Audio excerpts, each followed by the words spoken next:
Bismillahirrahmanirrahim. Assalamualaikum warahmatullahi wabarakatuh. Alhamdulillahi rabbil alamin. Wabihi nasta'inu ala umuri dunya waddin. Wassalatu wassalamu ala ashrafil anbiya'i wal mursalin. Nabiyyina Muhammadin wa ala alihi wa sahbihi ajma'in, amma ba'd. Segala puji dan syukur kita panjatkan kehadirat Allah subhanahu wa ta'ala, karena dengan anugerah dan karunia dari Allah kita bisa melanjutkan tafsir As-Sa'di sebagaimana biasa. Kita mohon kepada Allah agar Allah memberikan kepada kita istiqamah, taufik dan hidayahnya, sehingga apa yang kita usahakan bisa menjadi amal saleh, ilmu yang bermanfaat, dan amal yang menjadi buah dari ilmu tersebut. Mudah-mudahan amal saleh tersebut bisa kita jadikan sebagai bekal kita untuk menghadap Allah subhanahu wa ta'ala. Kemudian salawat beriring salam, tidak lupa kita sanjung sajikan keharibaan Nabi besar Muhammad sallallahu alaihi wasallam beserta keluarga beliau dan para sahabatnya sekalian. Kaum muslimin dan muslimat rahimani wa rahimakumullah, kita lanjutkan pembacaan tafsir As-Sa'di. Hari ini insyaallah ayat 125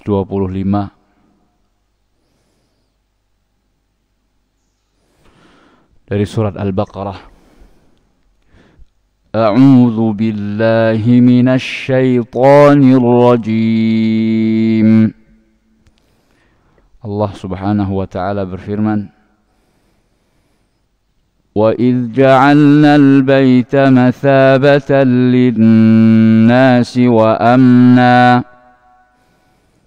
wattakhidhu min maqami Ibrahim musalla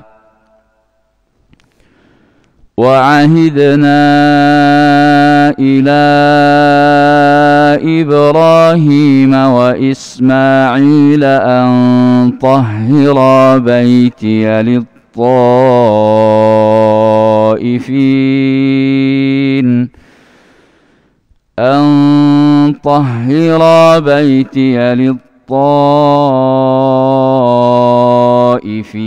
والعاكفين والركع السجود.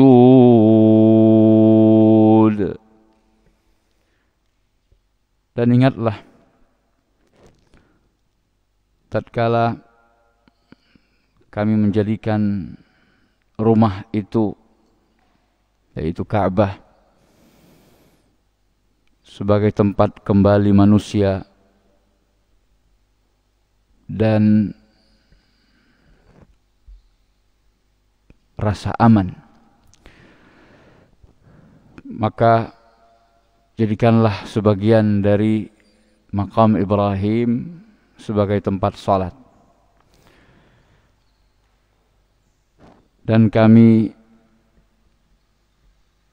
wajibkan kepada Ibrahim dan Ismail agar hendaknya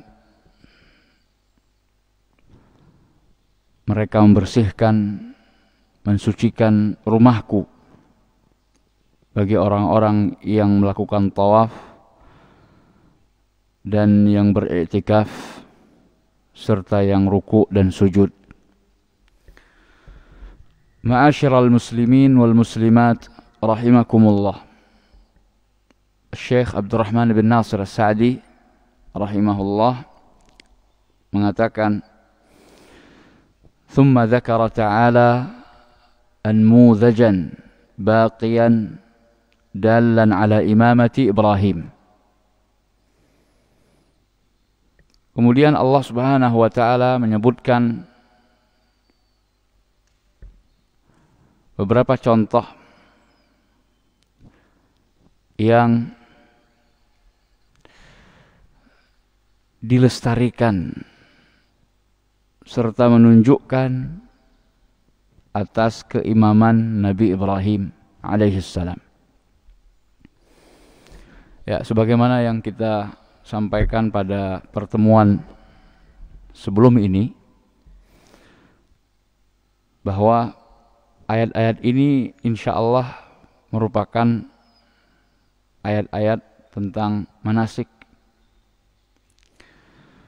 dan sekaligus menunjukkan tentang keimaman Nabi Ibrahim alaihissalam. Jadi masih berhubungan dengan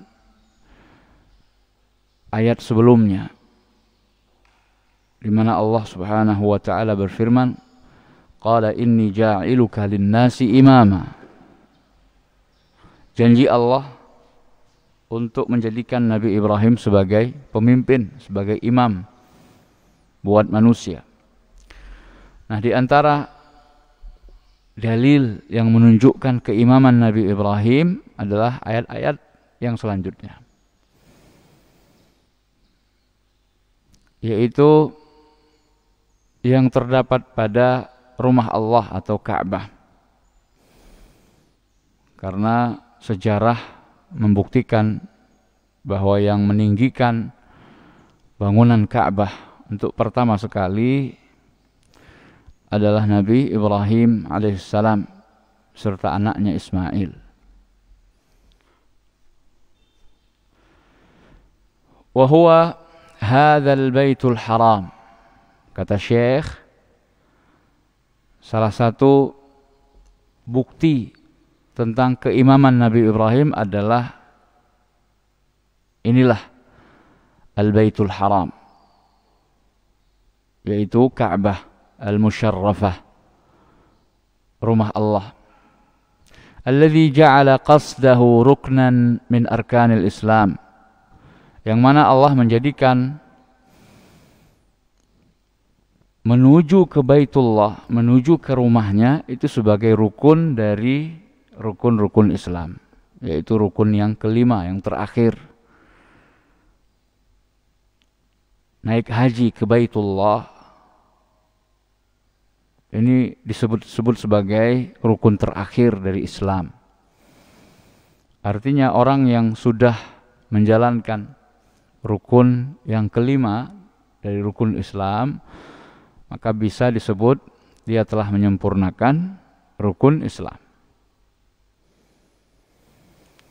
Hattan lidzunubi wal atham, yang mana mengerjakan haji ke Baitullah itu bisa menggugurkan dosa-dosa dan kesalahan.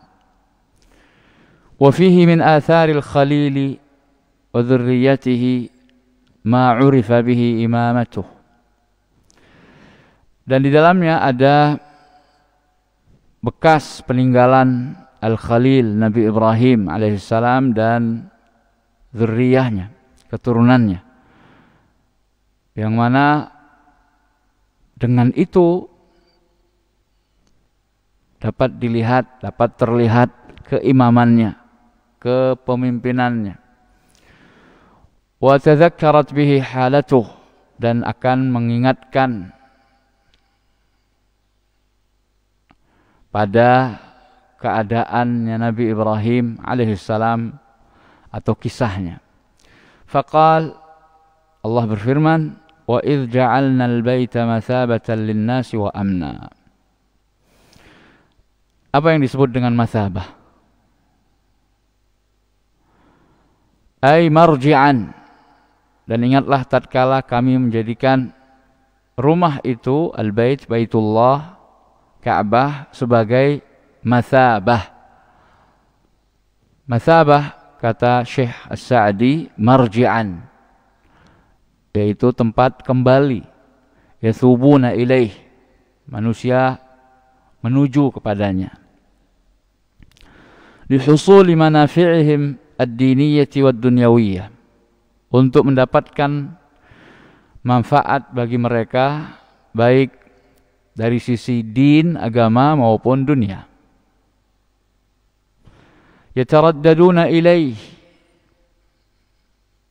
mereka mondar-mandir ke Baitullah. Wala yaqduna minhu watara, dan mereka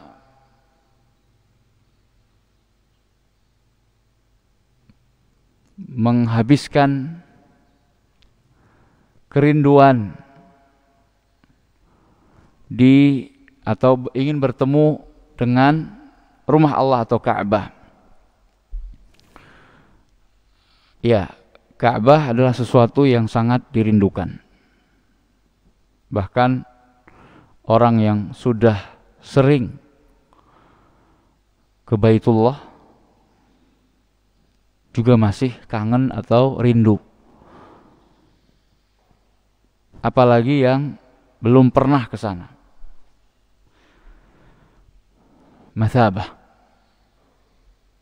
sesuatu yang dirindukan sehingga orang kembali ingin ke sana. Wa ja'alahu amna, dan Allah jadikan dia rasa aman. Ketika seseorang masuk ke Masjidil Haram, melihat Ka'bah, maka ada rasa aman yang luar biasa. Ada perasaan yang berbeda.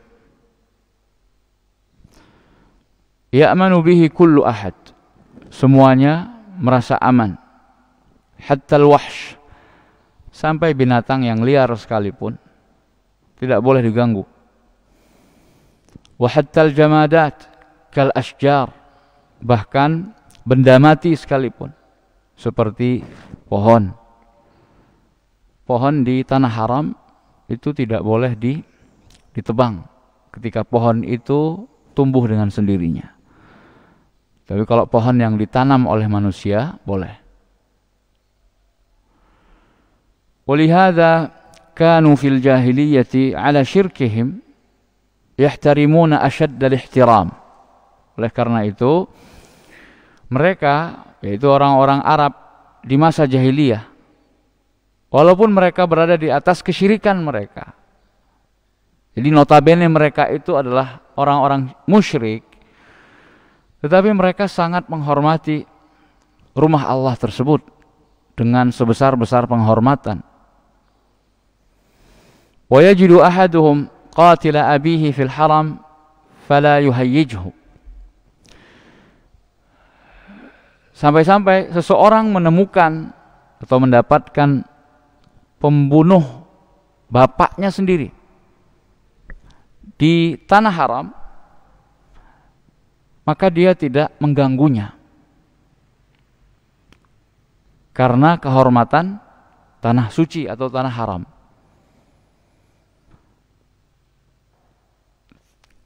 Dan itu sudah mereka ketahui, tidak boleh menumpahkan darah, yaitu berperang di tanah haram. Falamma jaa al-islamu zadahu hurmatan wa ta'ziman wa tashrifan wa takrima. Tatkala Islam datang, maka bertambah lagi kehormatan rumah Allah tersebut, kemuliaannya dan keagungannya. Kemudian Allah Subhanahu wa taala berfirman, "Wattakhidhu min maqami Ibrahim musalla." Dan jadikanlah sebagian dari maqam Ibrahim, yaitu tempat berdirinya Nabi Ibrahim. Maqam di sini bukan makam yang dipahami di kalangan kita sebagai kuburan, bukan, tapi maqam bahasa Arab yang artinya tempat berpijak. Makam Ibrahim, tempat berpijaknya Nabi Ibrahim ketika meninggikan bangunan Ka'bah. Dan jadikanlah sebagian makam Ibrahim itu sebagai tempat salat. Ihtamilu, kata Syekh Sa'di, ihtamilu an yakuna al-muradu bidzalika al-maqam al-ma'ruf alladhi qad ju'ila al-an muqabila babil Ka'bah.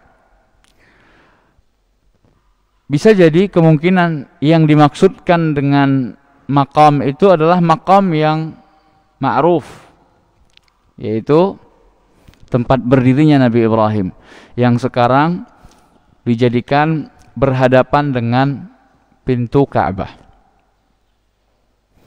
Dulu di awal pembangunan Ka'bah, makam Ibrahim, yaitu tempat berpijaknya, batu tempat berpijaknya Nabi Ibrahim saat meninggikan bangunan Ka'bah, itu melekat di bangunan Ka'bah itu sendiri. Jadi menempel begitu, berdekatan sekali dengan bangunan Ka'bah. Namun ada usulan, dan itu direalisasikan pada masa Umar bin Khattab. Akhirnya makam Ibrahim dipindahkan lebih agak jauh dari bangunan Ka'bah supaya tidak mengganggu orang-orang yang sedang melakukan tawaf apabila orang yang telah melakukan tawaf ingin melaksanakan sholat sunnah tawaf. Jadi sekarang berhadapan dengan pintu Ka'bah. Wa annal murada bihadza rak'at at-tawaf, sehingga yang dimaksudkan dengan jadikan makam Ibrahim sebagai tempat salat itu adalah untuk salat 2 rakaat tawaf, salat sunnah yang dilakukan setelah melaksanakan tawaf. Yustahabbu an takuna khalfa maqam Ibrahim, sehingga sangat dianjurkan sekali agar 2 rakaat salat tawaf itu dilakukan khalfa maqami Ibrahim, di belakang makam Ibrahim. Jadi jangan sampai salah paham. Nah, ini dalil bolehnya salat di makam, di kuburan, atau salat menghadap kuburan. Tidak. Ini maksudnya adalah makam, yaitu tempat posisi Nabi Ibrahim berpijak di sebuah batu agar beliau bisa melanjutkan peninggian bangunan Ka'bah. Jadi bukan tempat Nabi Ibrahim dimakamkan. Wa alaihi jumhurul mufassirin, dan kebanyakan atau mayoritas para penafsir Al-Quran mengatakan pendapat ini. Jadi maksudnya wattakhidhu min maqami Ibrahim musalla adalah hendaknya makam Ibrahim itu dijadikan sebagai tempat salat, arah kiblat ketika seseorang ada di Masjidil Haram. Sehingga kalau kita ditanya di area Masjidil Haram tempat yang paling afdal untuk melakukan salat adalah di belakang makamnya Ibrahim, supaya kita sekaligus menghadap kiblat dan juga di tempat dulu Nabi Ibrahim berdiri di tempat tersebut dalam rangka meninggikan bangunan Ka'bah. Jadi wattakhidhu min maqami Ibrahim musalla, ada ulama yang lain menafsirkan musalla di situ adalah qiblah. Wattakhidhu, dan jadikanlah min maqami Ibrahim, dari sebagian makam Ibrahim itu musalla, qiblah, kiblat ketika Anda berada di Masjidil Haram. Karena kiblat di Masjidil Haram itu bebas. Yang penting menghadap ke Ka'bah. Namun tempat yang paling afdal dalam rangka menghadap Ka'bah di Masjidil Haram adalah di belakang makam Ibrahim. Karena diperintahkan oleh Allah di sini.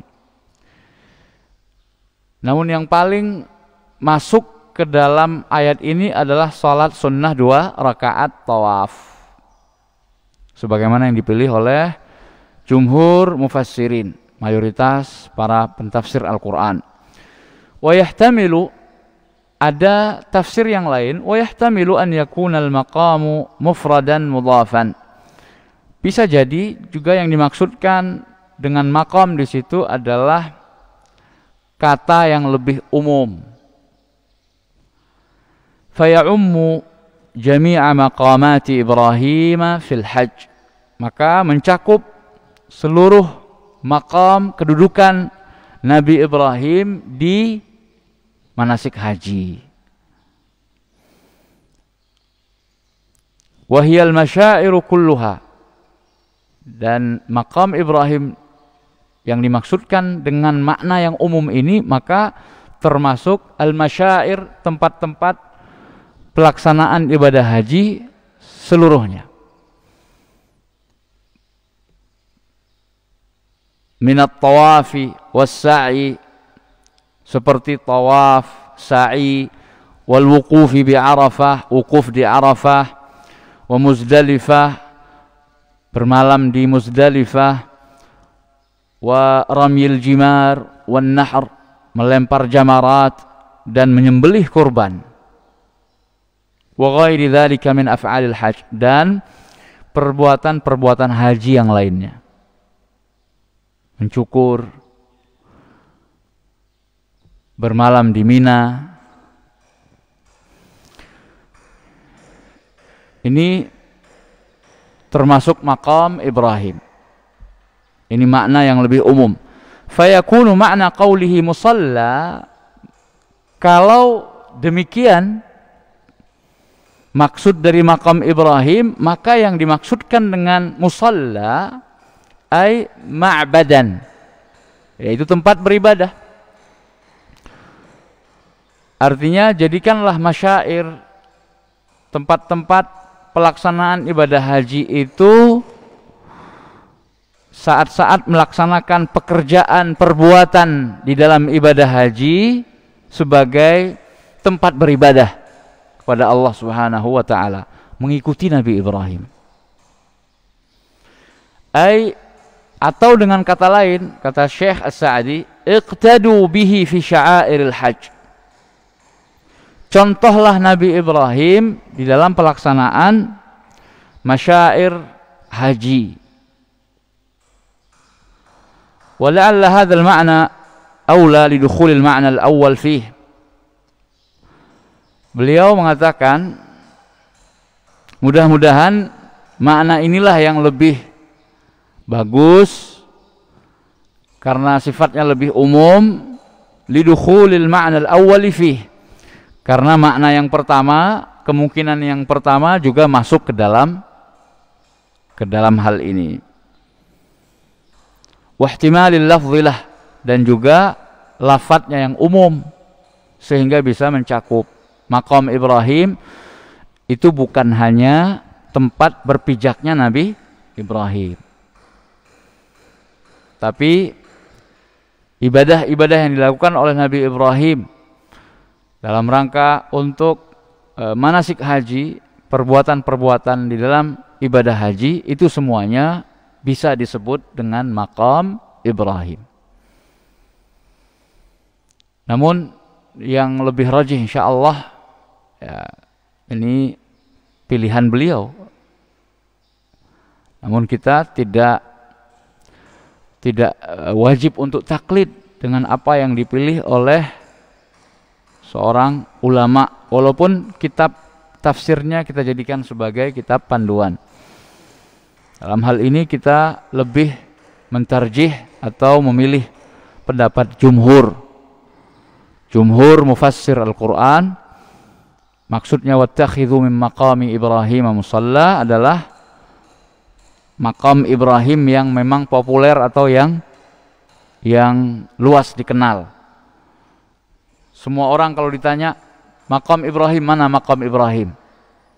Pasti menunjuk kepada batu tempat bekas kakinya Nabi Ibrahim terlihat di sana. Itu yang disebut dengan maqam Ibrahim. Adapun, nah ini kritikan ya. Adapun mengatakan maqam Ibrahim itu semua hal-hal atau perbuatan-perbuatan di dalam ibadah haji, sehingga maksud dari ayat wattakhidhu min maqami Ibrahim musalla, yaitu waqtadu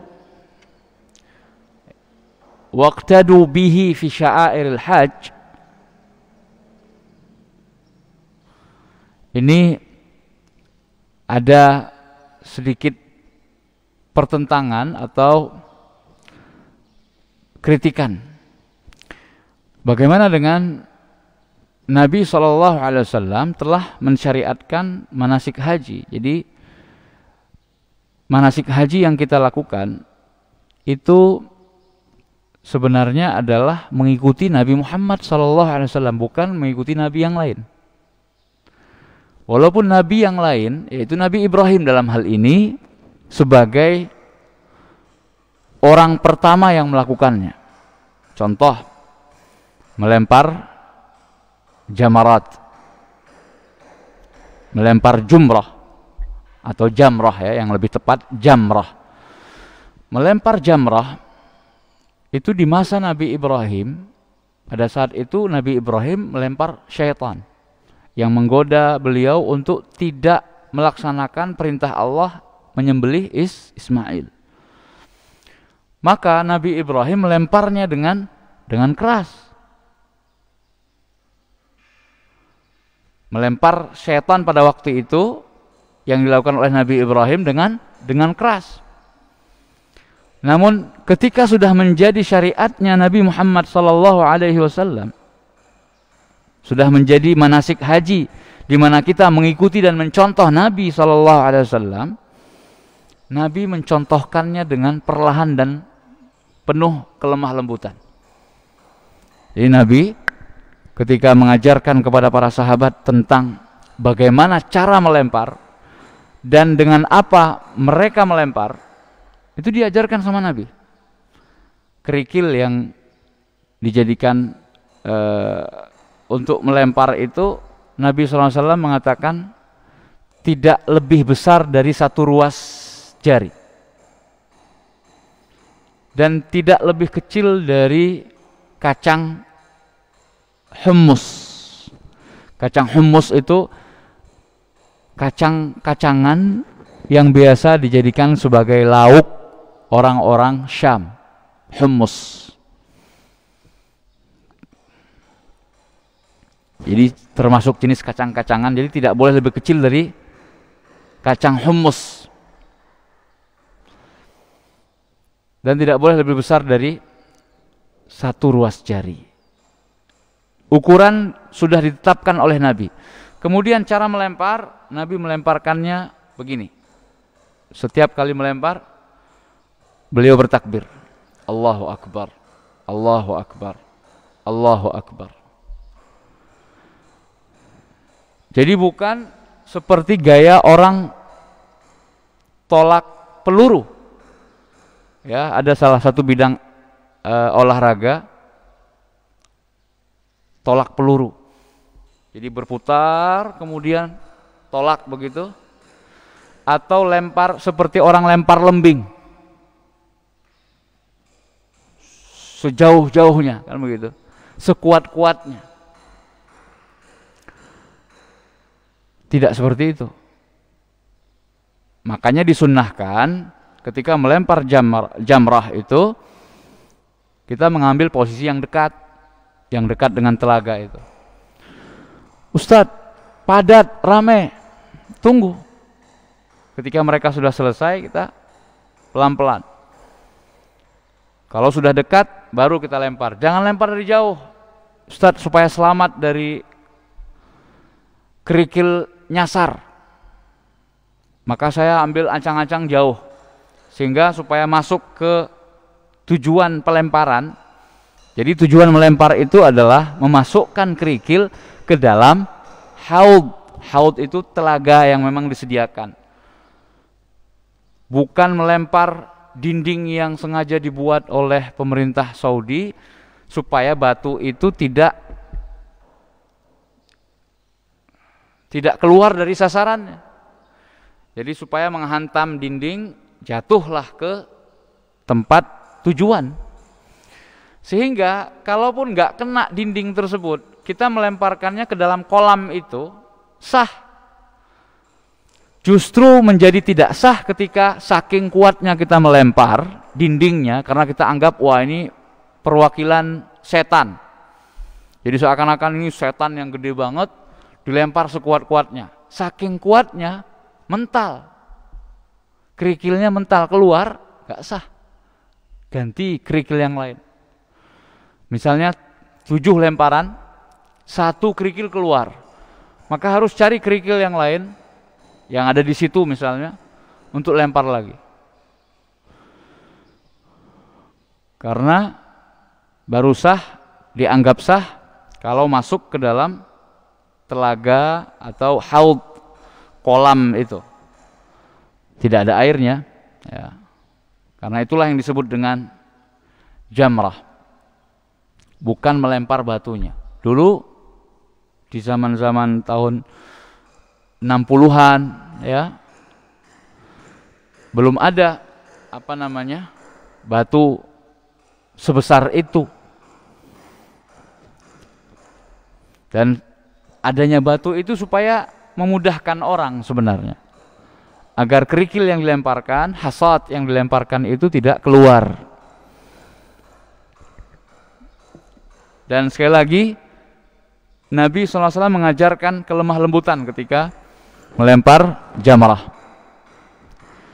Maka manasik yang kita lakukan itu mencontoh Nabi Muhammad SAW, bukan Nabi Ibrahim. Walaupun beliau yang pertama sekali melakukannya. Kemudian sa'i, berlari-lari di antara Bukit Safa dan Marwah. Itu yang melakukannya bukan Nabi Ibrahim, tetapi yang pertama sekali melakukannya adalah Hajar, ibunda Ismail.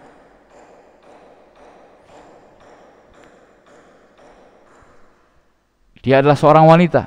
Tetapi justru sekarang yang disunnahkan untuk berlari dengan sekencang-kencangnya di lembah Bukit Safa dan Marwah, yang sekarang ditandai dengan lampu hijau. Ada 2 lampu hijau. Di dekat Safa 1, ke arah Marwah 1. Nah, di 2 lampu hijau itu disunnahkan untuk berlari sekencang-kencangnya. Itu hanya disunnahkan untuk pria, jamaah laki-laki. Jamaah perempuan tidak disunnahkan untuk berlari di 2 tanda itu, tetap berjalan seperti biasa. Padahal yang pertama sekali melakukannya adalah seorang wanita.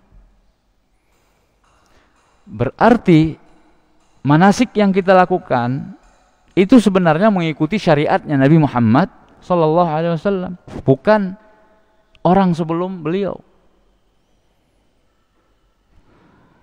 Seperti misalnya yang lain,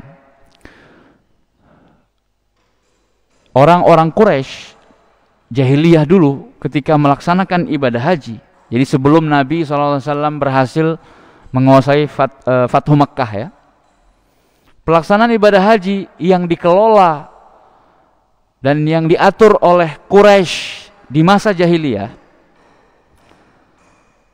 di antara aturannya adalah orang-orang Quraisy karena merasa sebagai tuan rumah Makkah, tuan rumah yang menjaga rumah Allah, penanggung jawab istilahnya PJ, maka mereka tidak boleh keluar dari batas haram. Namanya tuan rumah. wilayah mereka Mekah, Mina, Muzdalifah. Jadi mereka ketika wukuf di Arafah, mereka wukufnya di Muzdalifah.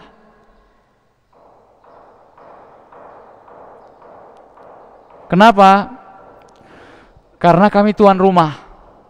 Tuan rumah tidak boleh keluar dari wilayah haram. Dan ini yang membedakan kami dengan kalian, kata orang Quraisy. Maka di zaman Rasulullah SAW melaksanakan ibadah haji, yaitu pada tahun 10 Hijriyah, orang-orang Arab ingin melihat Rasulullah SAW wukufnya di Arafah atau di Muzdalifah, mengikuti atau meneruskan tradisi kaumnya Quraisy. Ternyata Rasulullah SAW pada saat wukuf, beliau keluar ke Arafah, keluar dari tanah haram. Karena memang akhirnya dari situ para ulama beristimbat, ibadah haji adalah ibadah yang sempurna, yaitu ibadah yang menggabungkan antara posisi seseorang di tanah halal dan di tanah haram. Jadi ada ibadah yang dilakukan di tanah haram, ada ibadah yang dilakukan di tanah halal. Jadi sempurna. Sehingga seakan-akan ya, kalau pakai bahasa filosofinya, itu seseorang yang mau melaksanakan ibadah manasik ketika ingin berkunjung ke rumah Allah, maka dia mulai masuk dari daerah yang halal, kemudian ketika masuk ke daerah yang haram, tanah haram, ada perlakuan khusus. Kalau masuk harus pakai ihram, menanggalkan semua pakaian-pakaian yang berbentuk dan membentuk tubuh. Jadi harus pakai yang tidak boleh membentuk atau yang tidak berpola, yaitu kain. Makanya 2 helai kain, menutupi bagian bawah dan menutupi bagian atas, izar dan rida. Disunnahkan berwarna putih, tidak boleh ini, tidak boleh itu. Nggak boleh pakai minyak wangi kalau sudah ihram. Sebelum ihram boleh, sunnah. Tapi setelah memasuki ritual khusus tanah haram, tidak boleh. Tidak boleh berburu, tidak boleh menikah. Ini hal-hal yang pantangan-pantangan. Dalam rangka apa?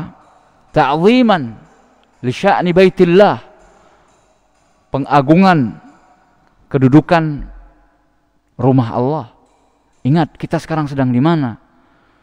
Kita sedang di wilayah Allah, di wilayah rumah Allah, tanah haram. Tidak boleh mengusik burung merpati yang sedang cari makan,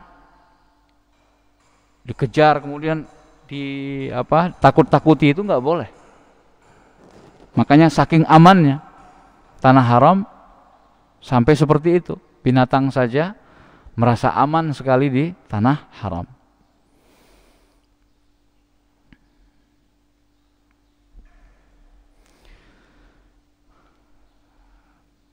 Jadi sekali lagi, ini alasan kita kenapa kita lebih memilih pendapat jumhur, berbeda dengan apa yang dipilih oleh Syekh As-Sa'di rahimahullah. Beliau lebih memilih al-aula, kata beliau, adalah pendapat yang kedua, yaitu maqam Ibrahim lebih umum, bukan hanya tempat berpijaknya Nabi Ibrahim tersebut. Ya, mudah-mudahan jelas kenapa kita lebih memilih pendapat mayoritas para penafsir Al-Quran yang lainnya, sebagaimana penjelasan yang telah kita sampaikan tadi. Kemudian Allah Subhanahu wa taala berfirman, wa ahidna ila Ibrahim wa Ismail an tahhira baiti. Wa ahidna, ahada ya'had au ahida ya'hadu. Ini artinya auha yuhi. Kami mewahyukan, kami memerintahkan. Makanya beliau Syekh Sa'di mengatakan auhayna ilaihima wa amarnahuma. Ingatlah tatkala kami mewahyukan dan memerintahkan kepada keduanya, yaitu Ibrahim dan Ismail alaihimassalam, bitathhiri baitillah, untuk mensucikan rumah Allah, antahhira baiti, agar kalian mensucikan rumahku. Mensucikan dari apa? Kata Syekh As-Sa'di, minasyirki wal kufri wal ma'asi, dari kesyirikan, kekufuran dan kemaksiatan.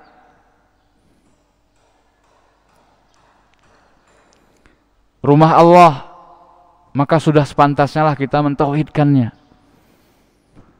Ada di rumah Allah, tapi yang dipanggil dan dimintai doanya bukan Allah, tapi selain Allah. Ini kan sudah melampaui batas, tidak beradab sebagai tamu, tidak beradab kepada yang punya rumah. Apalagi yang punya rumah adalah Allah Subhanahu wa ta'ala. Wa minar rijsi wan najasati wal aqdar, dan juga dari kotoran-kotoran yang hissiyah, kotoran-kotoran yang bukan maknawi. Kalau yang tadi syirik, kesyirikan, kekufuran dan kemaksiatan, ini adalah kotoran maknawi, kotoran yang abstrak. Begitu pula dengan kotoran yang konkret, yang sifatnya hissiyah, seperti ar-rijs wan najasat. Ini sama maknanya, najis, wal aqdar, dan kotoran-kotoran yang lain, seperti ludah, dahak, dan kotoran-kotoran sampah-sampah yang lain. Masjidil Haram harus dibersihkan. Makanya kita melihat setiap hari, bahkan tidak kurang dari 3 kali ya, itu lantai Masjidil Haram dibersihkan terus, berputar dari satu area ke area yang lain, rutin. Sering sekali kita melihat para pekerja cleaning service-nya Masjidil Haram itu bekerja dengan jadwal-jadwal yang sangat ketat dan disiplin. Kemudian cara kerja yang luar biasa, karena sudah biasa ya bagi mereka melakukan hal itu, dan itu kebanggaan bagi mereka. Mereka bisa menjadi pelayan rumah Allah Subhanahu wa ta'ala. Liyakuna lit-ta'ifina fih, supaya memudahkan dan membuat nyaman orang-orang yang tawaf ketika selalu dibersihkan. Baik kebersihan itu adalah kebersihan maknawi maupun kebersihan yang hissi. Kebersihan maknawi, bersih dari syirik, dari kekufuran dan kemaksiatan. Dulu di zaman jahiliyah, proses tawaf itu di antara aturannya adalah wajib kalau mau tawaf pakai pakaiannya Quraisy. Beli dari Quraisy atau sewa kalau nggak mampu beli. Nggak mampu beli, nggak mampu sewa, maka harus tanpa busana. Coba bayangkan kalau kita tawaf bersama dengan orang-orang yang tawafnya tanpa menggunakan busana. Gimana? Ya nggak fokus.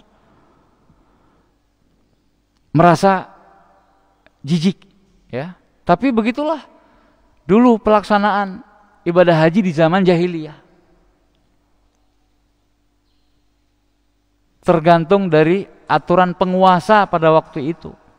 Yang menguasai Ka'bah, Quraisy, kaumnya Rasul sallallahu alaihi wasallam. Maka akhirnya sejak tahun 9 Hijriyah turunlah atau dikeluarkanlah ultimatum atau peringatan dari Rasulullah sallallahu alaihi wasallam. Mulai tahun depan sudah tidak boleh ada yang melakukan tawaf uryanan dengan telanjang tanpa busana. Dan inilah salah satu sebab atau alasan yang dikatakan oleh para ulama kenapa Rasulullah SAW tidak melaksanakan ibadah haji tahun 9. Rasulullah baru melaksanakannya tahun 10. Kenapa tahun 9 itu memungkinkan bagi Rasul untuk berhaji? Karena di tahun ke-8 ya, Fathu Mekah sudah terjadi. Fathu Mekah tahun 8 Hijriyah itu terjadi di bulan Ramadan, kemudian Syawal. Terus Nabi SAW masih sibuk dengan perang, memerangi Taif pada waktu itu, Bani Thaqif, sampai Dzulqa'dah. Karena beliau belum berhasil membuka benteng Taif, beliau balik lagi ke Mekah. Sambil balik beliau melaksanakan ibadah umroh yang pada waktu itu dikenal dengan umroh Ji'ranah, karena tempat daerah halal sebelum beliau melakukan ihram yang beliau lewati pada waktu itu namanya Ji'ranah, makanya disebut dengan umroh Ji'ranah. Jadi mepet waktunya dengan pelaksanaan ibadah haji, sehingga tahun 8 Hijriyah beliau hanya memerintahkan untuk mengangkat amir haji, pemimpin haji, jamaah haji tahun 8 itu gubernur Mekah. Gubernur Mekah. Sedangkan beliau Nabi SAW pulang kembali ke Madinah. Di tahun 9 seharusnya kan sudah bisa melaksanakan ibadah haji, tapi beliau mengangkat Abu Bakar As-Siddiq sebagai pemimpin haji di tahun 9. Baru kemudian turun surat At-Taubah, karena pada waktu itu terjadi perang Tabuk ya. Turun surat At-Taubah dan salah satu ayatnya menceritakan tentang dilarangnya setelah tahun ini orang-orang musyrik masuk ke Mekah. Sudah tidak boleh lagi. Karena dulu masih ada perjanjian antara Nabi dengan orang-orang musyrik. Masih ada perjanjian. Jadi mereka kan tidak dipaksa untuk masuk ke dalam Islam. Nah, ini sebagai bukti kalau Islam itu dibawa bukan dengan paksaan. Buktinya masih ada perjanjian. Perjanjian keamanan, gencatan senjata, tidak ada perang. Bagi yang memang tidak ingin perang dengan Nabi SAW. Semua masih diperbolehkan untuk melakukan pengagungan terhadap Ka'bah sebagai Baitullah. Tapi sejak turun surat At-Taubah, ayat yang melarang orang-orang musyrik masuk ke Mekah, mulai tahun depan, maka sejak itulah Rasulullah SAW juga menyampaikan peringatannya tentang tidak boleh lagi melaksanakan tawaf dalam keadaan tanpa busana. Ini kekotoran, kotor maknawi. Dan begitu pula ketika kita tawaf ada air yang tumpah di sana misalnya. Itu sangat mengganggu sekali. Makanya ketika ada hal-hal seperti itu langsung dilaporkan kepada petugas, tolong ini dibersihkan. Langsung, nggak pakai lama. Datang, ada petugas yang membersihkan. Jadi sangat aman dan sangat nyaman sekali. Lit-ta'ifin, untuk orang-orang yang tawaf. fihi wal akifina war ruk'is sujud, dan orang-orang yang beriktikaf, yaitu yang duduk menunggu di Masjidil Haram, dan orang-orang yang rukuk dan sujud, alias orang yang al-musallin, yaitu orang yang salat. Berarti ada 3 golongan, 3 kelompok di mana Masjidil Haram itu diperuntukkan untuk mereka. Yang pertama, orang-orang yang tawaf, taifin, kemudian akifin, orang yang beriktikaf, duduk-duduk, berdiam di Masjidil Haram. Kemudian al-musallin.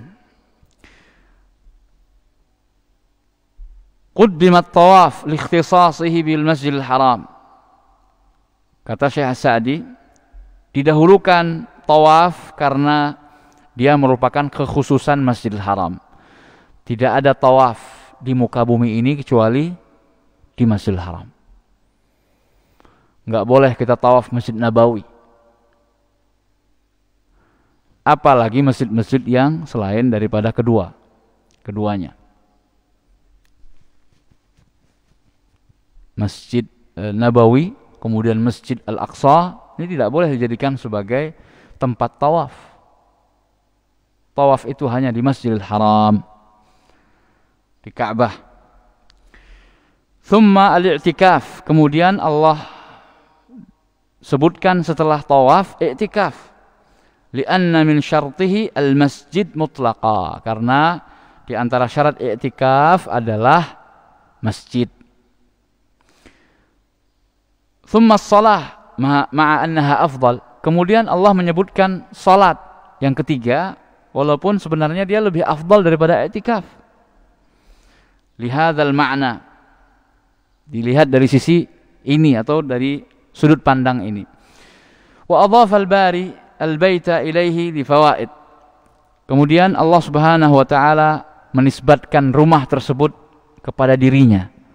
Allah katakan apa? Antahira baiti, rumahku. Kenapa Allah katakan rumahku? Padahal Allah nggak butuh dengan makhluk, ya. Ka'bah kan makhluk. Ada faedah-faedah di sana. Minha diantaranya anna dzalika yaqtadhi shiddatah ihtimami Ibrahim wa Ismail bi tathhirihi li kaunihi baitallah. Yang demikian itu ketika rumah tersebut disandarkan kepada Allah Subhanahu wa taala, yaitu rumah milik Allah, rumah Allah. Ini akan menyebabkan perhatian yang sangat kepada Nabi Ibrahim dan Ismail di dalam membersihkan, mensucikan rumah tersebut, karena rumah tersebut milik Allah. Fayabdhulani juhdahuma wa yastaghriqani wus'ahuma fi dzalik. Maka kemudian mereka tentunya Ibrahim dan Ismail alaihimassalam, karena tahu ini rumah Allah, mereka akan mengerahkan seluruh tenaga mereka, usaha mereka untuk membersihkannya semaksimalnya. Dan ini terlihat sampai sekarang.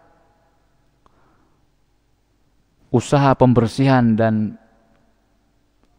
pensterilan Masjidil Haram itu luar biasa.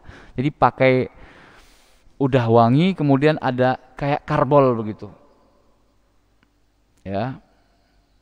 Menggunakan antiseptik juga. Jadi luar biasa. Dan itu tidak ada kotak infak ya di Masjidil Haram. Jangan bayangkan, banyak kotak infaknya sehingga pengerjaan pembersihan Masjidil Haram itu bisa dilakukan terus. Itu semua dari kantong negara Saudi Arabia. Di sana tidak menyediakan kotak infak.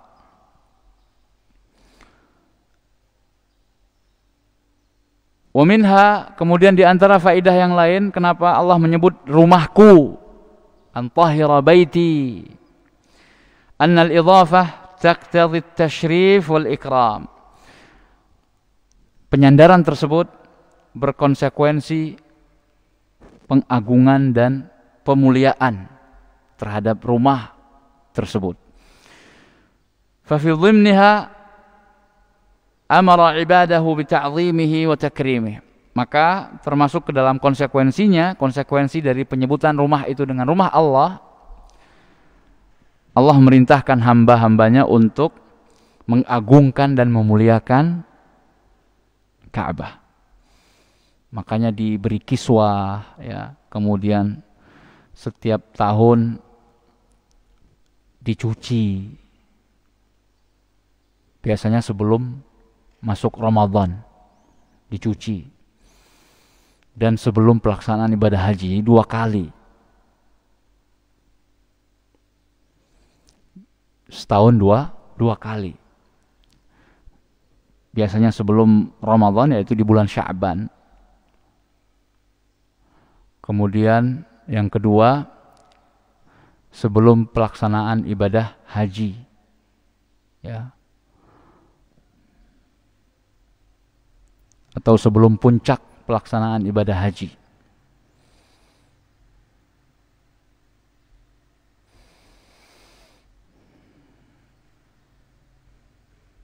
Wa minha, dan yang terakhir faidahnya kenapa Allah menyebutkan rumah itu sebagai rumahku. Anna hadhihi al-idhafah hiya as-sababul jalibu lil qulubi ilaih. Karena dengan penyandaran tersebut maka menjadi faktor penyebab utama yang mendorong manusia, hati-hati manusia itu cenderung kepadanya.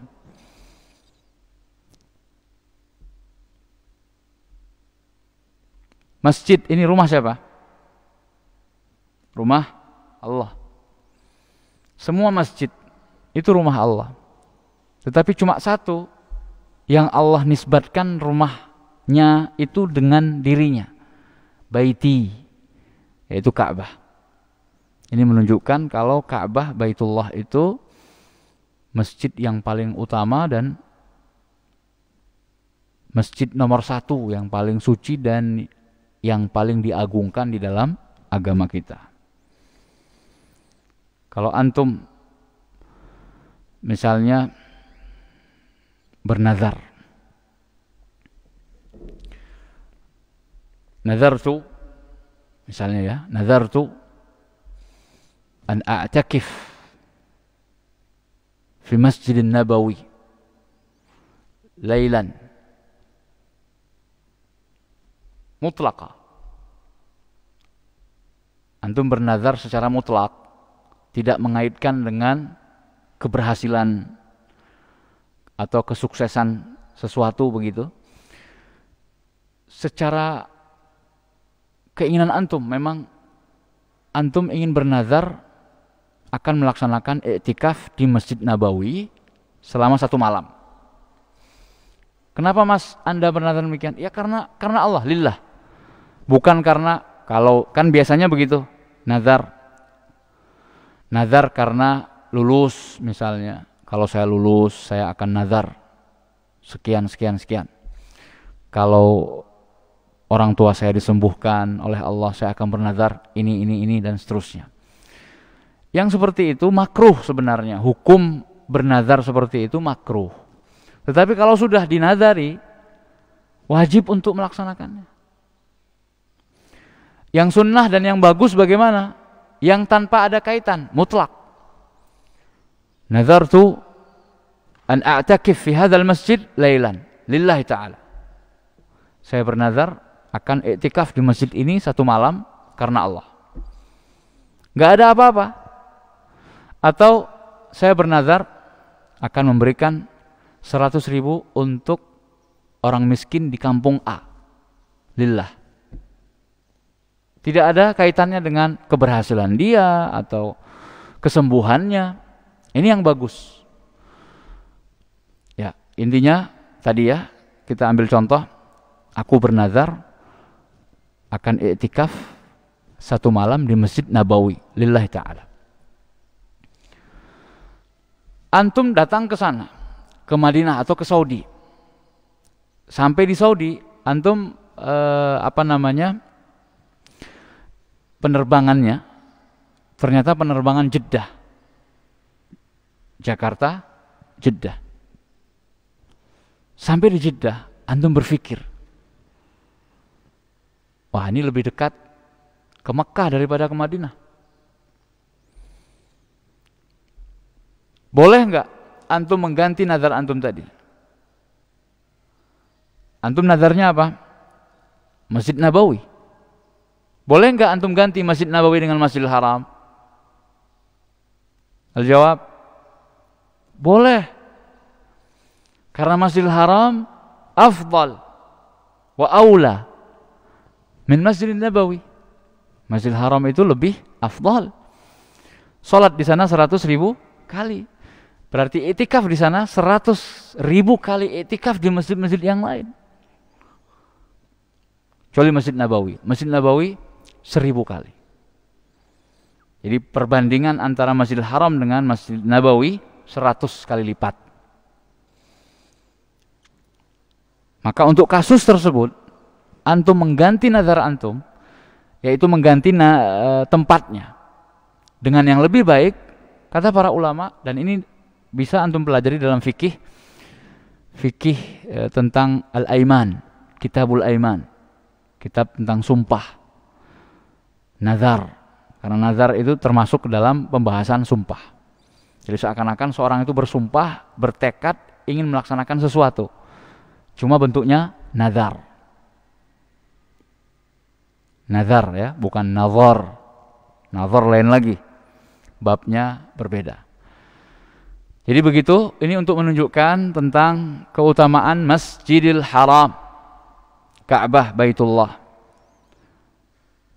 Sampai dalam masalah nazar, ketika kita bernazar ingin iktikaf di Masjid Nabawi, kemudian kita berubah pikiran, ingin mengganti dengan tempat yang lebih baik, maka boleh, bahkan afdal, ya. Demikian, mudah-mudahan bermanfaat. Lebih dan kurang mohon maaf. Kita akhiri dengan doa kafaratul majlis. Subhanakallahumma wa bihamdik, asyhadu an la ilaha illa anta, astaghfiruka wa atubu ilaik. Wa sallallahu ala nabiyyina Muhammad wa ala alihi wa sahbihi wa sallam. Wa akhiru da'wana alhamdulillahi rabbil alamin. Wassalamualaikum warahmatullahi wabarakatuh.